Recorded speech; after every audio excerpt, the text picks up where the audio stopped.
trabalhador brasileiro.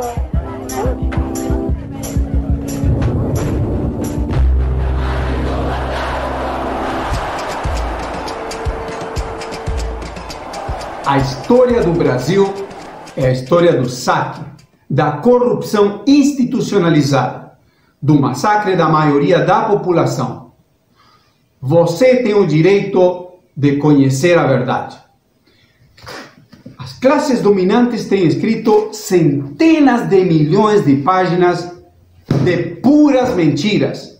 Têm mentido para nós, para encobrir os interesses dessa minoria. Neste capítulo, o primeiro da série O Doleiro, iremos fazer um breve percurso pelo Brasil real. O Brasil dos negros e pobres que constituem a maioria da população.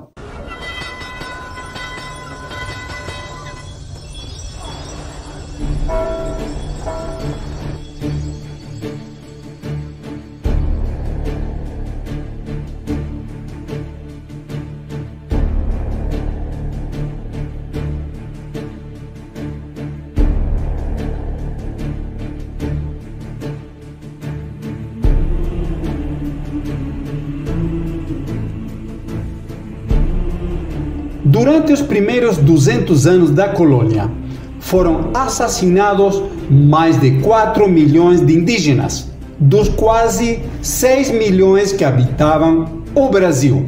Deles, restam hoje apenas umas centenas de milhares.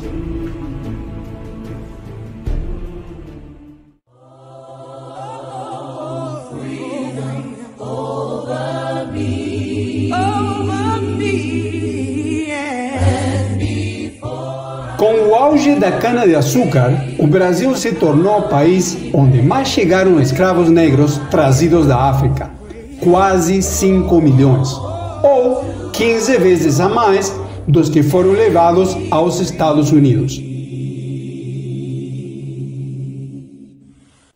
A historiografia oficial brasileira é uma das mais manipuladas do mundo. Nada diz sobre as mais de 70 revoluções e revoltas que têm acontecido no Brasil. Ao mesmo tempo, nada está mais longe do brasileiro pacato e cordial que as classes dominantes tentam nos apresentar, onde o protótipo seria o personagem de Walt Disney, Zé Carioca, o malandro e vagabundo. Por outra parte, eles querem nos convencer que o brasileiro somente pensa em carnaval, futebol e sexo. As classes dominantes adotam essa política porque o Brasil é um barril de pólvora. As contradições sociais são enormes nas favelas, nos bairros das periferias e ficam a cada dia pior. No século XIX, aconteceu o esgotamento do ciclo econômico da cana-de-açúcar. Os escravos, que tinham sido usados como carne de canhão durante a Guerra do Paraguai, que aconteceu entre 1864 e 1870, obtiveram a liberdade decretada pela Lei Áurea da Princesa Isabel em 1888. Na realidade, o novo ciclo econômico do café precisava de mão de obra mais especializada.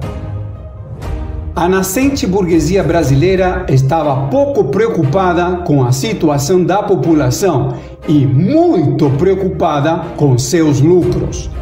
Por esse motivo, não investiu na educação dos escravos e promoveu a imigração de estrangeiros europeus e japoneses, uma mão de obra qualificada.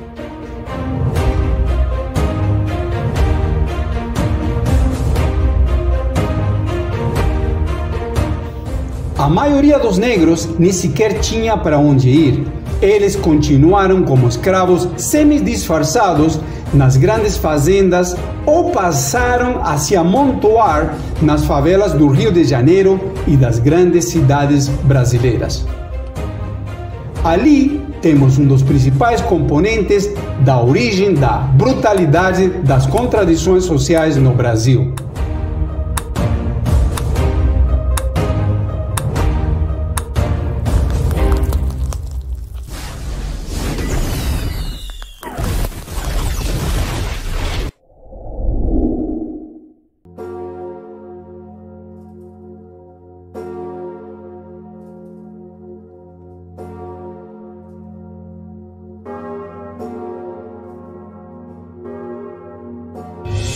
Let us once again transform the American continent into a vast crucible. Durante o governo de John Kennedy, os Estados Unidos impulsionaram a chamada Aliança para o Progresso.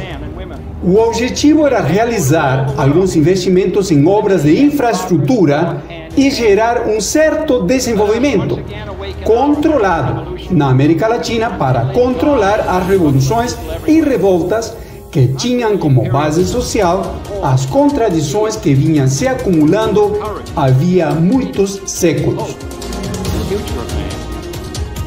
Porque esta gran humanidad ha dicho basta y ha echado a Revolução Cubana de 1959 representou um duro golpe contra os interesses dos Estados Unidos. Acabou com o paraíso da máfia e das grandes empresas norte-americanas. Aconteceu a pouco mais de 150 quilômetros da cidade de Miami. Playa Girón morirán por su única, verdadera, irrenunciable independencia.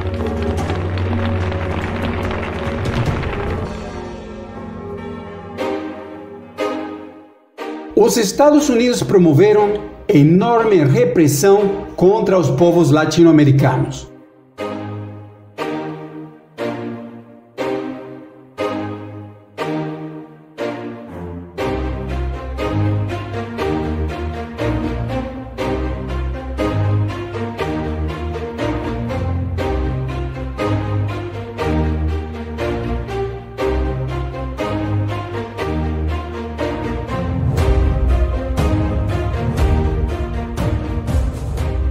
Impuseram ditaduras ferozes, dignas de ter feito inveja ao próprio Adolf Hitler.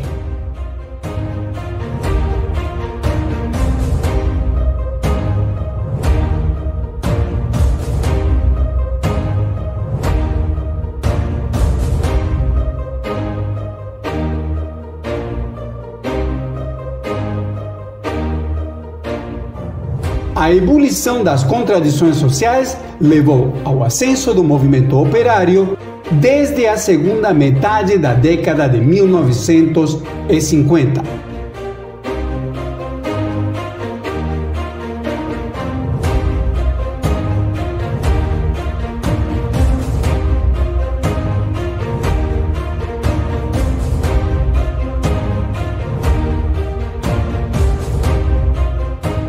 O contexto na América Latina e no mundo era de confrontos, revoluções e guerras.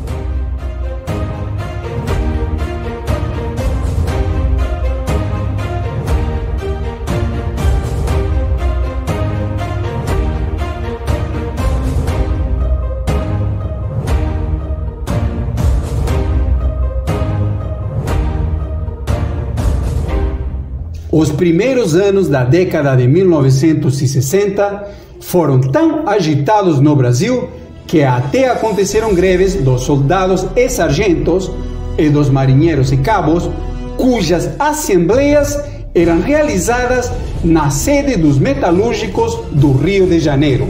As classes dominantes estavam apavoradas com os homens pacatos e cordiais. A ditadura militar, que durou 21 anos, foi mais leve que as ditaduras do Chile e da Argentina, onde os assassinatos, torturas e até bombardeios de fábricas fariam o próprio Adolf Hitler ruborizar. O número de desaparecidos políticos no Brasil foi de pouco mais de 1.000, de acordo com a Comissão da Verdade. Mas os generais mataram mais de 9.000 indígenas para facilitar a apropriação das suas terras. Isso nem sequer entra na contabilidade. As classes dominantes sempre se valeram de todos os métodos que julgaram necessários para manter seus privilégios, promovendo genocídios e condenando à fome a maioria da população. Mas o pacato povo brasileiro sempre tem encontrado o caminho da luta. No próximo capítulo, iremos apresentar o maior escândalo de corrupção da história do Brasil, conhecido como Escândalo do Banestar. Desse escândalo participaram todos os setores das classes dominantes e por esse motivo foi tendido uma espécie de cortina de ferro onde não se fala mais nada sobre Banestar. Esta história deve ser conhecida porque agora estão vindo pela outra parte do Brasil que ainda não foi entregue. Você tem o direito a conhecer a verdade, pelos nossos filhos, pelas nossas famílias, pelo futuro da nação brasileira.